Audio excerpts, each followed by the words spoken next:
قال رسول الله صلى الله عليه وسلم রাসূলুল্লাহ সাল্লাল্লাহু আলাইহি ওয়াসাল্লাম বলেন মান সামা রমাদান সুম্মা আতবাহু সিত্তাম মিন শাওয়াল। মুসলিম শরীফের 2648 নম্বর হাদিসের বর্ণনা। যে ব্যক্তি রমজানের রোজা রাখে এরপর 6টি রোজা রাখে, কানা কাসিয়ামিদ দাহরি কুল্লি, পুরা বছর কেমন যেন সে রোজা রাখছে। সুবহানাল্লাহ। মাসালা শুনেন, শাওয়াল মাসের 6টি রোজা চাইলে আপনি টানা 6 দিন রাখতে পারেন, আবার চাইলে ভেঙে ভেঙেও রাখতে পারেন। আজকে একটা রাখলেন, আবার 2 দিন রাখবেন না, পরে একটা।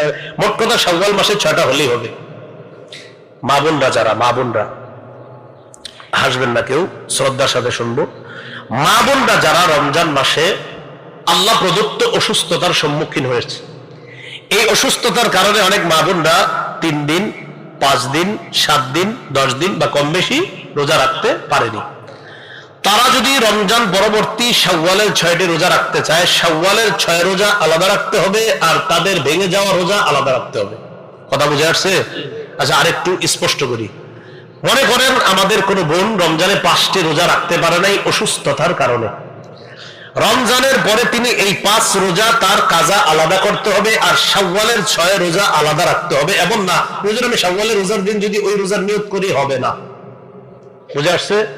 তাহলে শাওয়ালের রোজা আলাদা, আর ভাঙতি যে রোজা ওটা আলাদা রাখতে হবে। শয়তানকে শত্রু হিসাবে গ্রহণ করা। রমজানে কি ও বাহিরে ছিল না শিকলে ছিল? এমন মেজাজ খারাপ যে আমি এতদিন পর্যন্ত বন্দী ছিলাম, আর উম্মত এই পরিমাণ ইবাদত করছে, এখন ওর একমাত্র চিন্তা চেতনা আর টার্গেট আমাদের রমজানের ইবাদত গুলা কিভাবে নষ্ট করা যায়।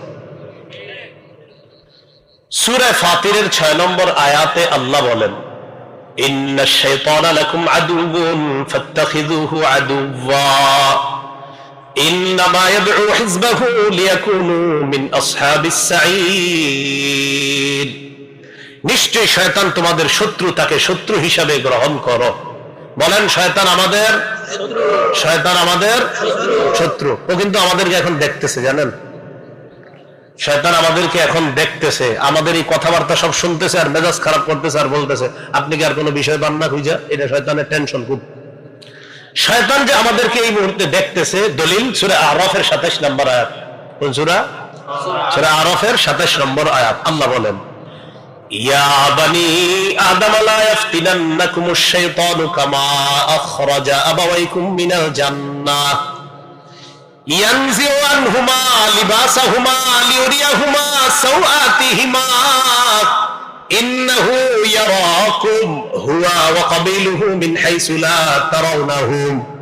দেখেন কি বলে আল্লাহ, হে আদম সন্তান, লা ইফতিনান্নাকুমুশ শাইতান, শয়তান যেন তোমাদেরকে বিভ্রান্ত করতে না পারে, শয়তান যেন তোমাদেরকে বিভ্রান্ত করতে না পারে। কামা আখরাজা আবাওয়াইকুম মিনাল জান্নাহ, যেমনি ভাবে তোমাদের আব্বা আম্মাকে শয়তান জান্নাত থেকে বের করে ছেড়েছে। ইয়ানজিউ আনহুমা লিবাসাহুমা লিউরিয়াহুমা সাওআতিহিমা, আব্বা আম্মার কাপড় টেনে ধরেছে শয়তান। নাউজুবিল্লাহ। আমাদের আব্বা আম্মার কাপড় টেনে ধরেছে কেন? দুইজনকে দুইজনের লজ্জাস্থান দেখানোর জন্য। এবার আল্লাহ বলেন, ইন্নাহু ইয়ারাকুম হুয়া ওয়া কাবিলুহু মিন হাইসু লা তারাউনাহুম, শয়তান আর তার চেলা চামুন্ডারা তোমাদেরকে এমন ভাবে দেখতে পায় তোমরা দেখতে পাও না, এমন জায়গা থেকে দেখতে পায় তোমরা তাদেরকে দেখতে পাও না। বলেন, শয়তান আর চেলা চামুন্ডারা আমাদেরকে দেখতে পায়, কথাটা কার? আল্লাহ। এখানে দেখতেছে, এই আশেপাশেও, এখানে ফেরেশতাদের বেষ্টনী আছে, ওই পাশ থেকে মেজাজ খারাপ করতেছে। তাহলে শয়তান দেখেন আমাদেরকে কতটা দেখতেছে। আল্লাহ আমাদেরকে শয়তান থেকে হেফাজত করেন। আমিন। পরে আল্লাহ বলেন, ইন্না জাআলনাশ শায়াতিনা আউলিয়া লিল্লাযিনা লা ইউমিনুন, যারা বেঈমান আমি শয়তানকে তাদের জন্য অভিভাবক বানিয়েছি। বলেন, শয়তান কাদের অভিভাবক? বলেন, অবিশ্বাসীদের। বলেন, শয়তান কাদের অভিভাবক? অবিশ্বাসীদের। শয়তান কাদের শত্রু? বলেন, বিশ্বাসীদের। বলেন তো, শয়তান কাদের অভিভাবক? শয়তান কাদের বন্ধু? অবিশ্বাসীদের। শয়তান কাদের বন্ধু? শয়তান কাদের শত্রু? আচ্ছা, আমাদের অভিভাবক কে? আল্লাহ। সুবহানাল্লাহ। আমাদের অভিভাবক কে? আল্লাহ। আল্লাহ। সূরা বাকারা 257 নং আয়াতে আল্লাহ বলেন, আল্লাহু ওয়ালিয়্যুল্লাযীনা আমানু ইউখরিজুহুম মিনাজ-যুলুমাতি ইলান-নূর। যারা ঈমানদার তাদের অভিভাবক, তাদের বন্ধু আল্লাহ। তাহলে ঈমানদারদের বন্ধু আল্লাহ, বেঈমানদের বন্ধু শয়তান। আল্লাহ আমাদের সকলকে শয়তানকে যেন শত্রু হিসাবেই গ্রহণ করতে পারি, আল্লাহ তৌফিক দান করেন। সহিহ বুখারীর বর্ণনা 2038 নম্বর হাদিসের বর্ণনা। قال رسول الله صلى الله عليه وسلم إن الشيطان يجري من الإنسان مجرى الدم। নবীজি বলেন শয়তান মানুষের রক্ত চলাচল করার মতো চলতে পারে। রক্ত চলাচল না করলে বাঁচবো না মরবো? আর চলাচল না করলে বাঁচবো না মরবো? নবীজি বলেন ইবলিস রক্ত চলাচল যেভাবে করে এইভাবে সূক্ষ্মভাবে তোমাদের শরীরে চলতে পারে। সাহাবায়ে কেরাম বললেন ওয়ামিনকা, হুজুর আপনার শরীরেও কি চলতে পারে? নবীজি বললেন ওয়ামিন্নি, আমার শরীরেও চলতে পারে। ওয়ালাকিন্নাল্লাহ আ'আনানি ফাসলাম, তবে শয়তানের মোকাবেলায় আল্লাহ আমাকে সাহায্য করে, তাই আমি নিরাপদ থেকে যাই। সুবহানাল্লাহ।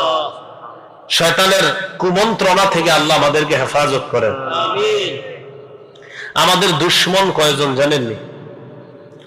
বলেন আমাদের দুশমন 4 প্রকার। বলেন কয় প্রকার দুশমন? বলেন তো দুশমন কয় প্রকার? 4 প্রকার। দুশমন বানানে কয় অক্ষর? 4 অক্ষর। বলেন কয় অক্ষর? দাল, শিন, মিম, নুন। বলেন দাল, শিন, মিম, নুন। আমাদের দুশমন কয়টা? 4টা। দুশমন বানানে কয় অক্ষর? 1 নাম্বার। বলেন 1 নাম্বার। আমাদের 1 নাম্বার দুশমনের নাম দুনিয়া। 2 নাম্বার অক্ষর কি? শিনে শয়তান। আমাদের দ্বিতীয় দুশমন শয়তান। 3 নাম্বার মিম। মিমে মাখলুকাত, আমাদের তৃতীয় শত্রু মাখলুকাত। 4 নুন, নুনে নফস, আমাদের চতুর্থ দুশমন নফস। দুশমন বানানে কয় অক্ষর? 4 অক্ষর। দুশমন কয়জন? 4 জন। দুশমন 4 জন পাওয়া যায় কোথায়? বলেন দুশমন বানানে। বলেন কোথায়? দুশমন বানানের মধ্যেই দুশমন 4টিকে খুঁজে পাওয়া যায়। দালে দুনিয়া, শিনে শয়তান, মিমে মাখলুকাত, নুনে নফস। দুশমন 4টা, বানান 4টা, আবার এই 4টার মধ্যেই পাওয়া যায় দুশমনকে। সুন্দর একটা সিস্টেম শিখে গেলাম, তাহলে আর ভুলবো না আমাদের। দুশমন, দুশমন। আচ্ছা যাই হোক, এর মধ্যে দ্বিতীয় শয়তান। এই শয়তান নামক শত্রু থেকে আল্লাহ আমাদেরকে হেফাজত করে। রমজান মাসে বলেন তো নামাজ বেশি পড়ছি না কম পড়ছি? এই জায়গাটা গুরুত্ব সহকারে শুনবো। রমজানে নামাজ বেশি পড়ছি। এশার নামাজ আজকে পড়ছি 9 রাকাত, রমজানে পড়ছি 29 রাকাত। এশার সালাত ফরজ পড়লাম 4 রাকাত, সুন্নত পড়লাম 2 রাকাত, তারাবি পড়লাম 20 রাকাত। এই হলো আপনার কত রাকাত? 26 রাকাত। বিতির পড়লাম 3 রাকাত। এই হলো কয় রাকাত? 29 রাকাত। এখন বলেন তো 29 রাকাত এশার নামাজ পড়লাম, সিজদা কি রমজানের বাহিরে বেশি দিলাম না রমজানে বেশি দিলাম?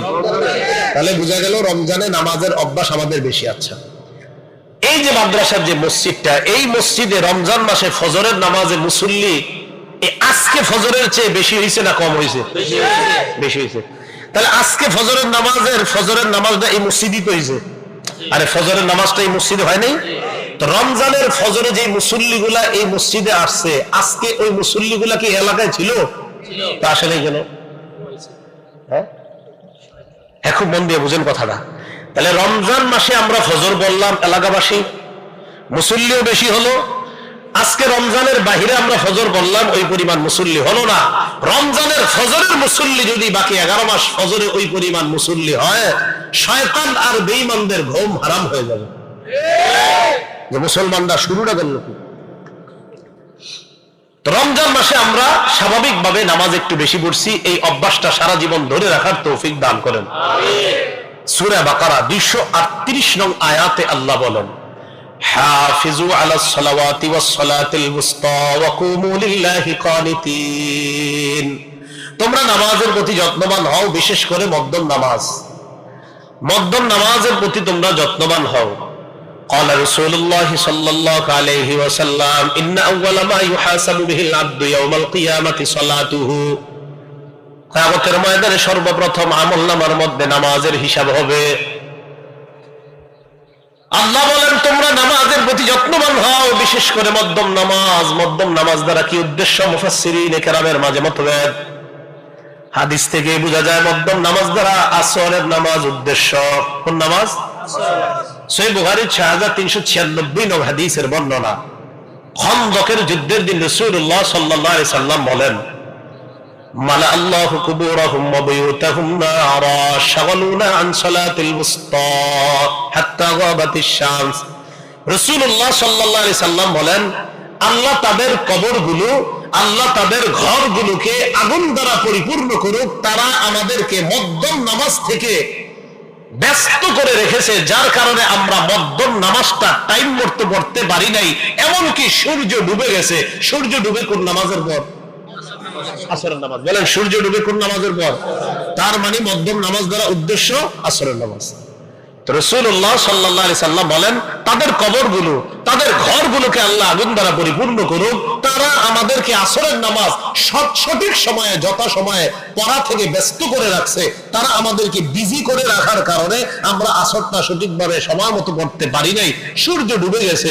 তো সূর্য ডুবে কোন নামাজের পর? আসর। কথা হলো আসরের গুরুত্ব বেশি কেন? অনেকগুলা কারণ। আসরের নামাজের সময় জোহরের পরে খানা খায় অনেকে ঘুমায় আর ওঠে না, উঠতে উঠতে অলসতা করে। আবার এক শ্রেণী বাজারে যায়, বাজার করতে করতে ভুলে যায়। আরেক শ্রেণী খেলতে যায়, খেলতে যাওয়ার কারণে আসর ভুলে যায়।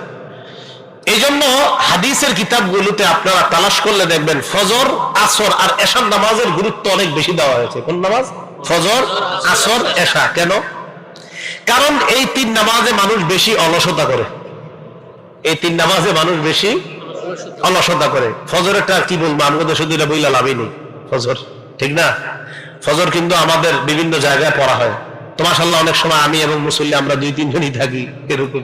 এটা কেন? অনেক সময় বিভিন্ন কারণে দেখা যায় বিভিন্ন মসজিদে ফজর পড়া হয়। গতকালকে ঝড় হয়েছে আপনার মাগরিবের সময়, 5টা মসজিদে কোনো মুসল্লি পাইনি। গতকাল মাগরিবের সময় আমি মসজিদে মাগরিব জামাতে পড়ার জন্য আমি নিজে ড্রাইভ করতেছিলাম। তো যাইতে যাইতে এক জায়গায় যাইতেছি, এক গাড়িতে একাই ছিলাম, একাই ড্রাইভ করতেছিলাম। তো যাইতেছি যে সামনে মসজিদে পড়বো, মুসল্লি নাই। পরেরটায় পড়বো, কেউ নাই। পরেরটায় পড়বো, কেউ নাই। পরেরটাই কেউ নাই। আরে ঘটনা কি? নাই কেন? তো ঝড়ের কারণে কেউ আসতে পারে নাই, হয়তো বাড়িতে পড়ে নিয়েছে। অবশেষে শেষে গিয়ে এক জায়গায় পড়ছি। যাই হোক আলহামদুলিল্লাহ, তাও পড়ছি এক মসজিদে। তো রাসূলুল্লাহ সাল্লাল্লাহু আলাইহি সাল্লাম আসরের গুরুত্ব বেশি দিয়েছেন। সহিহ বুখারীর 552 নং হাদিসের বর্ণনা। قال رسول الله صلى الله عليه وسلم الذي تفوته صلاة العصر فكأنما ذكر أهله وماله। যে ব্যক্তির আসরের নামাজ ছুটে যায় কেমন যেন তার ধন সম্পদ, সন্তান সন্ততি সব ধ্বংস হয়ে গেল। কোন নামাজ? তাহলে আপনার ধন সম্পদ একদিকে রাখেন, আসরের নামাজ আরেক দিকে। হুজুর একটু ব্যস্ত আছি, কেন? পরে নামাজটা পড়বো। আরে ভাই আসেন না, আরেকটু পরে আসতেছে। আরে আসেন না, আরেকটু পরে। এই আরেকটু করতে করতে সূর্য ডুবে যায়। আমাদের মা বোনরা রান্নার ব্যস্ততার কারণে ম্যাক্সিমাম আসরের নামাজে ঝামেলা করে। আর একটু লবণ দেখে আসতেছি না, রান্না করে কার জন্য? স্বামীর জন্য, সন্তানের জন্যই তো। তো আপনি আসর না করলে আপনার স্বামী, সন্তান, সম্পদ সব ধ্বংস, রাসূল বললেন। তো আপনি কার জন্য কি করতেছেন বলেন? রান্না আগে না নামাজ? আল্লাহ বুঝার তৌফিক দান করেন। এর মানে এই না যে আপনি সব পুড়ে ফেলবেন। বিষয় তো আছে অবশ্যই, চাইলেই সব হয়, চাইলেই। মনে রাখবেন, আল্লাহর কাজ করার জন্য যদি আপনি নিয়ত করেন আর চেষ্টা করেন, আল্লাহ আপনাকে সহজ করে দিবে সব। আপনার রান্নাও হবে, সবই হবে, ঠিক হবে সব। আর যদি আল্লাহর কাজ করার জন্য আপনার নিয়ত না থাকে, দেখবেন দুনিয়ার সবকিছু আপনার কাছে একটু দেরি দেরি মনে হয়। আর যদি আল্লাহর কাজ যথাসময়ে করতে চান, আল্লাহ সব সহজ করে দিবেন। সহিহ বুখারীর 553 নং হাদিসের বর্ণনা। قال رسول الله صلى الله عليه وسلم من ترك صلاة العصر فقد حبط عمله। আল্লাহ নবী বলেন, যে ব্যক্তি আসরের নামাজ ছেড়ে দেয় তার আমলনামা কেমন যেন বরবাদ হয়ে গেল। তার আমলনামা বরবাদ হয়ে গেল যে আসরের নামাজ ছেড়ে দিল। রমজানে নামাজের এই অভ্যাস সারা জীবন ধরে রাখার তৌফিক দান করেন। আমিন। তো আপনাদের কাছে আমার আবদার হলো, রমজানে যে কোরআন পড়ার একটা অভ্যাস আমাদের তৈরি হয়েছিল, এই অভ্যাসটা সারা জীবন ধরে রাখা। সত্যি করে বলছি, আপনারা কোরআন প্রতিদিন একটু একটু হলেও পড়ার চেষ্টা করেন। মুষলধারে বৃষ্টির মতো রহমত আপনার ঘরে প্রবেশ করবে ইনশাআল্লাহ। আমি সহ সবাই নিয়ত করি ইনশাআল্লাহ, প্রতিদিন একটু হলেও কোরআন পড়বো তো ইনশাআল্লাহ। দেখেন নামাজে গেছেন, জোহরের নামাজে গেলেন, মাগরিবে গেলেন, তো কথার কথা মাগরিবের নামাজে যাওয়ার পরে দেখতেছেন আজান দেওয়ার এখনো 10 মিনিট 15 মিনিট 20 মিনিট বাকি। আর আমাদের গ্রামগঞ্জের মসজিদগুলোতে দেখবেন মাগরিবের অনেক আগেই মুসল্লিরা চলে আসে। তো আপনি মাগরিবের 10-15 মিনিট আগে মসজিদে গিয়ে বসে রয়েছেন, তো যেহেতু বসেই রয়েছেন একটু খোলেন না কোরআনটা। 10 মিনিট বসে আছেন, একটু কোরআন খোলেন। 10 মিনিটে আপনি একটা পৃষ্ঠা পড়েন না, শুদ্ধ করে 1টা-2টা পৃষ্ঠা পড়েন। যদি বলেন হুজুর আমি তো অন্যগুলো একটু শুদ্ধ কম হয়, তো ফালাক নাস এগুলো তো একটু শুদ্ধ আছে, তো কোরআনটা একটু খোলেন। আমি কেন কোরআন খুলতে বলতেছি, কোরআন খুলে যদি প্রতিদিন পড়েন, এই কোরআনের সাথে আপনার আজীব একটা মহব্বত সৃষ্টি হবে। বিশ্বাস করেন, আপনারা শুরু করেন আজকে থেকে, প্রতিদিন একটু একটু কোরআন পড়েন। আজকে পড়েন, কালকে পড়েন, 1-2 মাস পড়েন। আপনি 2 মাস পরে হঠাৎ একদিন কোরআন যদি দেখা না পড়েন, এই হুজুরদেরকে এসে বলবেন হুজুর খুব খারাপ লাগতেছে, কেন গত 2 মাসের একদিনও আমার কোরআনের সাথে মহব্বত ছুটেছে এমন হয় নাই, আজকে হঠাৎ আমি কোরআন খুলতে পারি নাই, খুব খারাপ লাগতেছে। বুঝা গেল কোরআনের প্রতি আপনার মহব্বত তৈরি হয়ে গেছে। তাহলে রমজানে আমরা কোরআন পড়ার অভ্যাসটা হয়েছে আমাদের, এটা আমরা সারা জীবন ধরে রাখবো। আল্লাহ তৌফিক দান করেন, কোরআন পরিত্যাগ করব না। সূরা ফুরকানের 30 নং আয়াতে আল্লাহ বলেন, وقال الرسول يا رب إن قوم اتخذوا هذا القرآن مهجورا। কিয়ামতের ময়দানে রাসূলুল্লাহ সাল্লাল্লাহু আলাইহি সাল্লাম বলবেন, হে আমার রব, আমার সম্প্রদায় কোরআন পরিত্যাগ করেছে। আমাদের অনেক ঘরের মধ্যে এখন কোরআনের এমন অবস্থা, না পড়তে পড়তে এক পর্যায়ে কোরআন মসজিদে এসে কয় হুজুর কোরআনটা রাখেন, ঘরে একটু পুরাতন হয়ে গেছে। আচ্ছা তাও ভালো যে মসজিদে দিয়েছে, যদি ভালাই দিত। আল্লাহ হেফাজত করছে। ভাই কোরআনটা ঘরে রেখে দিন না, ডেইলি পড়েন, সময় পড়েন, আপনিও পড়েন, আপনার ছেলেরও পড়তে বললেন, আপনার মেয়েকেও পড়তে বলেন। কলেজ ইউনিভার্সিটি স্কুলে ছাত্র যারা আছেন এখানে, আর ঘরে যে মেয়েরা আমার কথা শুনতেছেন, আপনাদেরকে আমি বলি, সকাল ফজরের পরে আপনারা দেখি অনেকে সাইকেল নিয়ে কোচিং এ চলে যান। আপনাদের হাতে পায়ে ধরে বলি, একটু কোরআনটা খোলেন। আপনার প্রতিদিনের টার্গেট, জীবনের লক্ষ্য থাকবে, ফজরের পর আমার প্রথম কাজ একটু হলেও কোরআন পড়া, এরপর আমার কোচিং সেন্টার, ডাক্তারি আর যত বিদ্যা আছে পরে আগে কোরআন। ঠিক আছে তো ইনশাআল্লাহ? জেনারেল স্টুডেন্ট যারা আছেন প্রতিদিন কোরআন পড়েন, দেখবেন ওই লাইনেও আল্লাহ আপনারে বড় করে দিবে ইনশাআল্লাহ। আল্লাহ তৌফিক দান করেন। রমজান মাসে জিকির একটু বেশি করছি আমরা, সুবহানাল্লাহ বেশি বলছি, আল্লাহু আকবার বেশি বলছি। 20 রাকাত তারাবিতে আল্লাহু আকবার কতবার বলছি আমরা? তার মানে বোঝা গেল রমজানে আল্লাহর নাম অন্য মাসের চেয়ে বেশি নিছি। এই আল্লাহর নাম যে রমজানে বেশি নিছি, এই অভ্যাসটা সারা জীবন ধরে রাখবো ইনশাআল্লাহ। ঠিক আছে না? জিকির করা। সূরা বাকারা আল্লাহ বলেন, ফাযকুরুনি আযকুরকুম ওয়াশকুরুলি ওয়ালা তাকফুরুন। আল্লাহ রাব্বুল আলামিন সূরা বাকারার 152 নং আয়াতে বলেন, তোমরা আমাকে স্মরণ করো, আমি তোমাদেরকে স্মরণ করব। এই কথাটা একটু সুন্দর করে বুঝেন তো, আমাদের রব আমাদেরকে বলতেছে, বান্দারা তোমরা যদি আমি আল্লাহকে স্মরণ করো, আমি তোমাদেরকে স্মরণ করব। তো এর চেয়ে বড় আর ঘোষণা আপনারা কি চান? হাদিসে কুদসির মধ্যে আল্লাহ বলেন, আমার বান্দা যদি যাকারানি ফি নাফসিহি, আমার কোন বান্দা যদি আমাকে মনে মনে স্মরণ করে, আমি আল্লাহ তারে মনে মনে স্মরণ করি। বালিশে মাথা লাগায় রাখছেন, স্মরণ করতেছেন যে আমার রব আমারে 2টা চোখ দিছে, কত দামি 2 চোখ, আমার রব আমারে 2টা হাত দিছে। এই যে কাউরে কিন্তু বলতেছেন না, বালিশে মাথা রেখে এমনি আপনি ভাবতেছেন, আল্লাহ আপনাকে স্মরণ করতেছে। এরপরে আল্লাহ বলেন, ওয়াইন মালাআনি ফি ওয়াইন যাকারানি ফি মালাইন, আমার কোন বান্দা যদি আমাকে কোন মজলিসে স্মরণ করে, এখানে বসে আপনারা সুবহানাল্লাহ বলছেন না অনেকবার, এই যে আপনারা যতবার সুবহানাল্লাহ বলছেন, আল্লাহ পাক রব্বুল আলামিন বলেন, যাকারতুহু ফি মালাইন খায়রিম মিনহুম, আমি তাদেরকে, আমার ওই বান্দাকে, আমার ওই বান্দীদেরকে এর চেয়ে উত্তম মজলিসে স্মরণ করি। এই মজলিসে আমরা, এই যে আবার সুবহানাল্লাহ বলছেন, আল্লাহ সাথে সাথে আমাদের চেয়ে দামি মজলিসে আমার আপনার আলোচনা করছি। রমজানে আমরা আল্লাহর স্মরণ একটু বেশি করছি, তাহলে এই একটু বেশি স্মরণ কি শুধু রমজানে না সারা জীবন? আল্লাহ কথাগুলো বুঝার তৌফিক দান করেন। কোন আল্লাহ ওয়ালাদের সংস্রবে সপ্তাহে একদিন চেষ্টা করবেন যাওয়ার, সপ্তাহে একদিন হলেও আর কি, বেশি পারলে বেশি, সপ্তাহে অন্তত একদিন হলেও চেষ্টা করবেন কোন আল্লাহ ওয়ালার সোহবত নেওয়া, কোন আল্লাহ ওয়ালার সান্নিধ্যে গিয়ে কাটানোর চেষ্টা করা। বলতে পারে এটার ফায়দা কি? এটার ফায়দা আপনাদেরকে আমি বলে বুঝাতে পারবো না, এটা তারাই বুঝবেন যারা সেখানে বসবেন, কিছুদিন পরে নিজেই উপলব্ধি করতে পারবেন। বলেন চার্জ, বলেন তো সবাই চার্জ। সেখানে 1 সপ্তাহে একবার যাবেন আর নিজেকে চার্জ দিয়ে আসবেন, চার্জ। সূরা তাওবার 119 নং আয়াতে আল্লাহ বলেন, ইয়া আইয়ুহাল্লাযীনা আমানুত্তাকুল্লাহা ওয়া কুনু মা'আস সাদিকিন। হে ঈমানদারগণ, তোমরা আল্লাহকে ভয় করো, সত্যবাদীদের সাথে থাকো। আচ্ছা, আল্লাহকে ভয় করো, পরে সত্যবাদীদের সাথে থাকো, এটা আল্লাহ কেন বললেন? মানে তাকওয়া অবলম্বন করার জন্য, তাকওয়া শিখার জন্য, তাকওয়া জানার জন্য আল্লাহওয়ালাদের কাছে যাওয়া দরকার। আল্লাহওয়ালাদের কাছে যত বেশি যাবে, সে তত বেশি তাকওয়া শিখে মুত্তাকি হতে পারবে। তাহলে আমরা কি একটু ওয়াদা করতে পারি ইনশাআল্লাহ?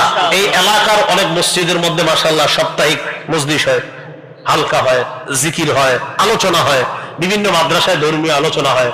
আমি যেখানে আসছি, এটা এই পাশে যেখানে বসাইছে আমাকে, এটাও একটা মাদ্রাসা। এই মাদ্রাসা মসজিদকে কেন্দ্র করেও সাপ্তাহিক কোনো মজলিস হতে পারে। এই মজলিসগুলা বিশ্বাস করেন মাহফিলের চাইতে 1000 গুণ বেশি ফায়দা হয় ওই মজলিসগুলো।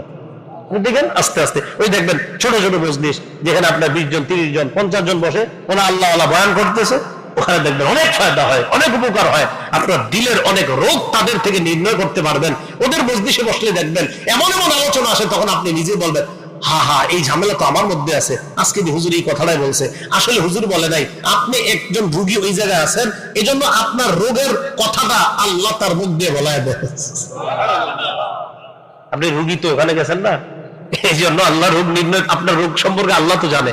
তাই আল্লাহ ওয়ালার মুখ দিয়ে যদি আল্লাহ চান, আল্লাহ বলায় দেন যে এখানে তো এই রোগীরা আছে, তো আল্লাহ যা চান তা করেন। এই জন্য বলছিলাম, কলবের রোগ থেকে মুক্তি পেতে হলে আল্লাহ ওয়ালাদের কাছে গিয়ে ওই কলবের রোগ সম্পর্কে জানা, জেনে ওই রোগগুলা থেকে বেঁচে থাকা। আর কলব যখন নাকি আপনি গুনাহমুক্ত, অহংকার, হাসাদ মুক্ত করবেন, ইনশাআল্লাহ কোরআন সুন্নাহর যে আলো, যে নূর, হেদায়েতের যে আলো, এই আলো আল্লাহ দিলে বসায় দিবেন। তো রমজানের আমরা অনেক ইবাদত করছি, অনেক আলো আল্লাহর থেকে গ্রহণ করেছি। তো দেখবেন রমজান গেছে না, 7-8 দিন হয়েছে, এই 15-20 দিন পরে আপনাদের অনেকে অনেক আলেমকে বলবে কি, হুজুর ইদানিং দিয়ে ইবাদত করতে ভালো লাগে না। আসলে এরকম হয়ে যায়, কিন্তু ইবাদত ভালো লাগে না। ওই যে আপনি চার্জ দেন না, তো রমজানে তো আপনার মাশাআল্লাহ শয়তান বন্দী থাকার কারণে ইবাদতে মজা পাইছেন। এখন তো শয়তান আর বন্দী না, ও তো এখন ছাড়া আছে। তাই আপনার এখন ইবাদত করার জন্য, এই ইবাদতের মজা পাওয়ার জন্য চার্জ দিতে হবে। তো এই জন্য বলছিলাম, আল্লাহ ওয়ালাদের কাছে যাওয়া, গুনাহ ছেড়ে দেওয়ার দৃঢ় প্রতিজ্ঞা করা। বলেন, আবার বলেন, গুনাহ ছেড়ে দেওয়ার দৃঢ় প্রতিজ্ঞা করা।